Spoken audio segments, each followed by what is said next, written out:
En Polynésie, le prix à la consommation est 39% plus élevé qu'en métropole. Le kilo de la tomate locale, par exemple, est de 800 francs. Celui de la tomate métropolitaine, 642 francs. Et c'est la même chose pour les autres légumes vendus dans les rayons frais de ce supermarché.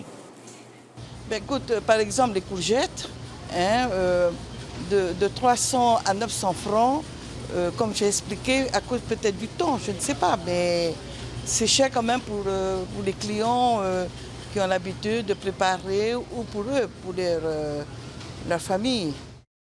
Pire, la tomate importée coûte 895 francs, plus cher encore que la tomate locale. Mais pourquoi le prix est-il si élevé en Polynésie? Tout est en train de monter en flèche parce que tout est basé sur des taxes. La taxe d'abord d'importation, c'est-à-dire la douane, qui aurait dû, comme on nous l'avait annoncé au moment de la TVA, elle devait disparaître. Mais il y a toujours aujourd'hui les taxes douanières. Des taxes encore et toujours, mais ce n'est pas l'unique raison. La pénurie de certains produits, par exemple, fait obligatoirement monter les prix. Il y a des raisons qui sont purement mécaniques, c'est le fait que nous sommes un petit pays, loin de tout. Donc forcément, l'éloignement joue beaucoup, puisque sur le fret, on aura un des frets les plus chers au monde, que ce soit avion ou bateau.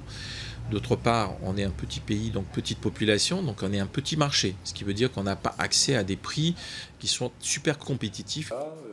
La semaine dernière, l'autorité polynésienne de la concurrence a lancé une consultation publique. Une série de 77 questions, elle va permettre d'identifier pourquoi les prix ne baissent pas. De l'avis des spécialistes, le manque de concurrence en Polynésie en est la cause principale. Plus on a des gens qui veulent entrer sur un marché, plus ils vont faire preuve d'imagination dans tous les domaines que je viens d'énoncer pour être les meilleurs.